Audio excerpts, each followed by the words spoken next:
लिए लेकर के आए हैं इम्पॉर्टेंट 10 क्वेश्चन फिजिक्स का ऑब्जेक्टिव वस्तुनिष्ठ प्रश्न जो कि एग्ज़ाम में आपके आएंगे ही आएंगे। देखिए बिना कोई देरी कर देखते हैं। पहला क्वेश्चन कहता है कि संबंध F बराबर r/2 सत्य है। तो यह आप फार्मूला जानते होंगे कि F बराबर फोकस होता है यानी फोकस दूरी, r बराबर रेडियस होता है यानी त्रिज्या और उसका आधा। तो फोकस क्या होता है? त्रिज्या का आधा होता है। किसके लिए? गोलीय दर्पण के लिए यानी स्फेरिकल मिरर्स के लिए, यानी दोनों दर्पण के लिए, अवतल और उत्तल दोनों के लिए। तो देखिए ये तो ऐसे ही छट गया कि उत्तल दर्पण के लिए परंतु अवतल दर्पण के लिए नहीं। तो एक ठो के बोल रहा है एक ठो नहीं। इसमें भी देखिए कि बोल रहा है एक ठो के लिए बोल रहा है एक ठो नहीं। तो ये तो नहीं, जब भी दोनों के लिए बोलेगा तो ये देखिए सी जो है आपका करेक्ट आंसर हो जाएगा, क्योंकि यह जो है उत्तल और अवतल दोनों प्रकार के दर्पणों के लिए यह सूत्र जो है वह सही है, बिल्कुल राइट है। चलिए अगला क्वेश्चन देखते हैं। अगला क्वेश्चन क्या कहता है कि अवतल दर्पण की फोकस दूरी उसकी वक्रता त्रिज्या की क्या होती है। तो आप जानते हैं कि अवतल दर्पण हो या उत्तल दर्पण हो, उसकी फोकस दूरी जो होती है, ये देखिए अभी ही हम बताए उसकी फोकस दूरी ही जो होती है वह त्रिज्या की आधी होती है। तो त्रिज्या की क्या होती है यानी वक्रता त्रिज्या की क्या होती है? आधी होती है। यह आपका राइट आंसर हो जाएगा, सेकंड नंबर। चलिए अगला क्वेश्चन देखते हैं। कहता है कि तीसरा क्वेश्चन कह रहा है कि वस्तु से छोटा और आभासी प्रतिबिंब इनमें किस दर्पण से प्राप्त होता है। तो आप जानते हैं कि साइड मिरर के रूप में उपयोग कौन सा करते हैं मोटर गाड़ी में? उत्तल दर्पण करते हैं। क्यों? क्योंकि वह बड़े दर्पणों को जो है वह छोटा करके दिखला देता है, वह छोटा करके दिखला देता है। तो यह क्या हो जाएगा? उत्तल दर्पण। बिना ऑप्शन पढ़े ही आप जो है इसको ढूंढ सकते हैं उत्तल दर्पण को, क्योंकि यह साइड मिरर के रूप में उपयोग होता है। जैसे हम लोग मान लीजिए कि गाड़ी से जो है जाते हैं, गाड़ी से जो है जाते हैं तो देखते होंगे कि पीछे मान लीजिए कि जैसे गाड़ी जो है आती है तो कार में या मोटरसाइकिल में बैठे रहते हैं तो उसके दर्पण में जो है वह दिखाई देता है पीछे का, चाहे 4 गाड़ियाँ है चाहे 5 गाड़ी, सभी को वह छोटा करके दिखला देता है। तो जिससे एक्सीडेंट होने से भी हम लोग बच जाते हैं। नहीं तो मान लीजिए कि अगर बड़ा करके दिखलाएगा तो सारा जो है हमको उसी दर्पण में दिखेगा, एक ही गाड़ी दिखेगा, हमको तो और गाड़ी दिखेगा ही नहीं, तो जिसके कारण एक्सीडेंट भी हो सकता है हमारा। तो इस चलते सही चीज़ का उपयोग सही जगह ही होना चाहिए। चलिए आगे जो है बताते हैं। यानी 4 नंबर क्वेश्चन क्या कहता है यह देखिए। 4 नंबर क्वेश्चन कहता है कि कहाँ पर स्थित होने से वस्तु जो है वस्तु का प्रतिबिंब अवतल दर्पण के फोकस पर बनता है। कहाँ पे होता है? तो एक बात ध्यान रखिएगा कि अवतल दर्पण के जो फोकस पे बनेगा प्रतिबिंब, मान लीजिए वस्तु का प्रतिबिंब अगर अवतल दर्पण के फोकस पर बनाना चाहते हैं ना है, तब फोकस पर तभी बनेगा जब यह अनंत पे वस्तु को रखा जाएगा। ये बात को ध्यान रखिएगा। यह जो है अगर आपको यह समझ में नहीं आया तो आप पिछले वीडियो को जा कर के देखिए, जो स्फेरिकल मिरर का पार्ट 4 और पार्ट 5 जो है उसमें समझाए हैं कि किस प्रकार से जो है इमेज फॉर्मेशन होता है दोनों दर्पण का। इस चलते आप नहीं देखें तो जा कर के देखिए और आसानी से समझिए कि किस प्रकार से होता है, क्योंकि वहाँ बहुत अच्छे तरीके से समझाया गया है आपको। चलिए 4 नंबर क्वेश्चन हो गया। अगला क्वेश्चन देखते हैं। अगला क्वेश्चन कहता है कि किसी दर्पण द्वारा आभासी सीधा और आवर्धित प्रतिबिंब तब बनता है जब वस्तु की स्थिति होती है। यानी आपसे वस्तु की स्थिति पूछ रहा है, तो ये बात ध्यान रखिएगा कि किसी अवतल दर्पण द्वारा आभासी सीधा और अगर आवर्धित प्रतिबिंब आप चाहते हैं तो उसे कहाँ रखेंगे। तो देखिए क्या कहता है, वक्रता केंद्र पर रखेंगे यानी केंद्र पर रखेंगे, सेंटर ऑफ कर्वेचर पर, या फिर सेंटर ऑफ कर्वेचर से परे रखेंगे, हटा के रखेंगे इधर, या फोकस और वक्रता केंद्र के बीच रखेंगे, या दर्पण के ध्रुव और उसके फोकस के बीच रखेंगे। तो ये आपका 4 जो है करेक्ट आंसर हो जाएगा। क्योंकि अगर आप चाहते हैं कि आपका आभासी सीधा और आवर्धित प्रतिबिंब बने तो आपको जो है दर्पण और ध्रुव के दर्पण में ध्रुव और फोकस यानी पोल एंड फोकस के बीच में रखे पड़ेगा, तब जाकर के आपको जो है सीधा मिलेगा और आवर्धित प्रतिबिंब मिलेगा। यानी ये बात आप समझ गए। अगर नहीं समझे तो बार बार हम कह रहे हैं कि जाकर के पार्ट 4 और पार्ट 5 देख लीजिएगा, आपको जो है समझ में आसानी से आ जाएगा। चलिए आगे देखते हैं क्वेश्चन। तो 6 नंबर क्वेश्चन कहता है कि किसके द्वारा एक बिंदु स्रोत से समांतर किरणपुंज मिल सकता है।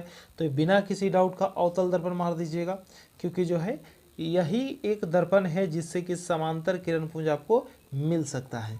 यानी उत्तल या ये सब जो भी है तब दिमाग से निकाल दीजिए, बिल्कुल दिमाग में आँख मूंद के एकदम मार दीजिए अवतल दर्पण, क्योंकि इसी से जो है वह समांतर किरणपुंज मिल सकता है, जो कि कहीं नहीं मिलेगा। ये बात ध्यान रखिएगा।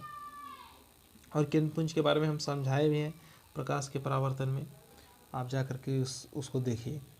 अगला देख लीजिए, अगला क्वेश्चन 7 नंबर क्वेश्चन कहता है कि किस दर्पण द्वारा किसी वस्तु का वास्तविक प्रतिबिंब मिल सकता है।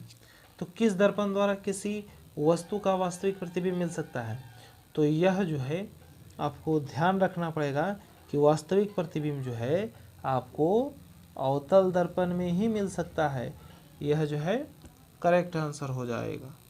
चलिए अगला क्वेश्चन जो है हम देखते हैं। 8 नंबर क्वेश्चन, ये आप समझ गए होंगे कि किस दर्पण द्वारा किसी वस्तु का वास्तविक प्रतिबिंब मिल सकता है। तो यह अवतल दर्पण द्वारा मिल सकता है, इस बात को आप ध्यान रखिएगा।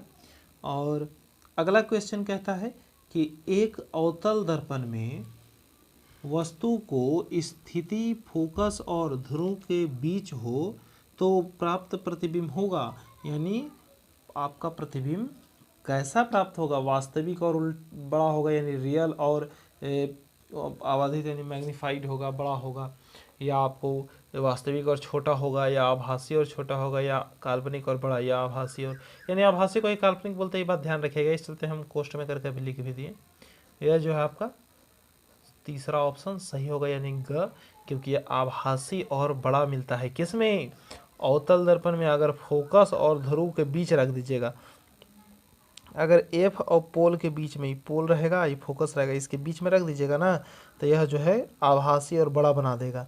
ये जो है सारा आपको जो है पिछले वीडियो में मिल जाएगा। आप बिल्कुल ध्यानपूर्वक जाकर उसको देखिए तो आपको सब समझ में आ जाएगा, क्लैरिफाई सब हो जाएगा, सब क्लैरिफाई हो जाएगा। आपको दिमाग में जो भी है नहीं आ रहा है, पिछला वीडियो जाकर देखिए, आपको समझ में आ जाएगा। आभासी और बड़ा, इसमें जो है अगर नहीं समझ में आता है तो कहते हैं, अगर समझ में आता है तो ठीक है। देखिए 9 नंबर क्वेश्चन देख लेते हैं। कहता है कि एक गोलीय दर्पण की वक्रता त्रिज्या 36 सेंटीमीटर है, तो इस दर्पण की फोकस दूरी क्या होगी। तो आप जानते हैं अभी हम फर्स्ट क्वेश्चन करवाए थे, ए बराबर r/2, यानी फोकस जो होता है वह त्रिज्या की आधी होती है। तो त्रिज्या आपका अगर 36 दिए हुए तो इसका आधा कर दीजिए, यानी 18। तो ये 18 नंबर यानी फर्स्ट जो है ये आपका करेक्ट आंसर हो जाएगा, यानी 18 सेंटीमीटर। चलिए अगला क्वेश्चन, हम लास्ट क्वेश्चन, अंतिम क्वेश्चन देखते हैं। ये रहा 10वां क्वेश्चन। 20 सेंटीमीटर फोकस दूरी वाले एक अवतल दर्पण के सामने एक वस्तु 10 सेंटीमीटर पर रखी गई है, प्रतिबिंब कितने दूरी पर बनेगा। ये बात को भी आप ध्यान रखिए। ये आपको बताए थे कि दर्पण सूत्र से बनेगा कौन सा भाई, तो 1/v जोड़ 1/u बराबर 1/f। और आपको मालूम है कि यह जो है u जो है वस्तु दूरी दर्शाता है, यानी वस्तु की दूरी दर्पण से कितनी है,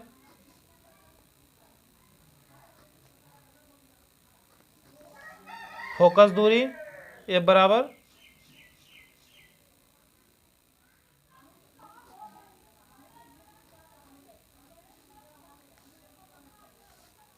यह प्रतिबिंब दूरी है, v बराबर प्रतिबिंब दूरी। और आप जान रहे हैं कि आपको प्रतिबिंब दूरी ही निकालनी है। यहाँ पे दिया गया है तो आप कैसे, आपको साइन कन्वेंशन भी बताए थे। साइन कैसे, मान लीजिए कि u जो है हमेशा आपका क्या होता है, वह माइनस में होता है, ये बात ध्यान रखिएगा। तो वस्तु रखी हुई है, ये वस्तु रखा हुआ है ना, तो ये -10 होगा, क्योंकि आप जब भी रखिएगा तो दर्पण के सामने ना रखिएगा। तो ये जानते हैं आप, साइन जानते हैं कि यहाँ x होता है, यहाँ y होता है, ये दोनों प्लस में होता है। अब इधर x डैश माइनस में होता है, या y डैश माइनस में होता है। तो आप जानते हैं कि राइट साइड में जब भी रखिएगा तो ये दर्पण है, मान लीजिए दर्पण है, तो जब भी रखिएगा तो परावर्तक सतह के सामने रखिएगा, तब ना किरण निकल के ये परावर्तन होगा। तो यह जो है यहाँ पे मान लीजिए वस्तु रखे तो ये तो हमेशा माइनस में ही रहेगा, और राइट साइड में अगर इधर रहेगा तो मान लीजिए कि इधर प्रतिबिंब निर्माण, तब ना ये प्लस और माइनस हो सकता है, पहले तो ये माइनस ही रहेगा, ये बात ध्यान रखिएगा। तो u बराबर जो है वह माइनस हो गया। अब यहाँ फोकस दूरी दी गई है, तो फोकस दूरी आप जानते हैं कि अवतल में क्या होता है, माइनस होता है। चलिए अब बैठा देते हैं, 1/v बराबर 1/f। अगर ये वाला जो है प्लस में है इधर, तो इधर आएगा तो माइनस में आ जाएगा। अब फोकस कितना दिया 1/-20 और यू दिया हुआ है -10। तो आप अगर एलसीएम कीजिएगा तो ये 20 आ जाएगा और यह 1 आएगा तो यह -1 और ये प्लस हो जाएगा 2। तो यहाँ आ जाएगा कितना 1/20 यानी 1/20 आ जाएगा आपका, माइनस करिएगा तो ये 1/v के बराबर है। तिरछा तिरछे गुना कर दीजिएगा तब v बराबर आपका +20 सेंटीमीटर आंसर आ जाएगा। यही आपका करेक्ट आंसर हो गया। तो आज की क्लास को यहीं तक रखते हैं। आज 10 क्वेश्चन आपको करवाएं। आई होप कि आपको अच्छा लगा होगा, और अच्छा लगा है तो शेयर कर दीजिएगा, लाइक कीजिएगा और इस चैनल को अच्छे अच्छे वीडियो के लिए सब्सक्राइब कर दीजिएगा, जिससे कि जो है आपकी नॉलेज में भी थोड़ा अगर सहायता मिलता है तो आप सब्सक्राइब कीजिएगा, ताकि जो है हमें भी मोटिवेशन मिलता रहे आपके लिए ऐसे ऐसे वीडियो बनाते रहें। Thank you.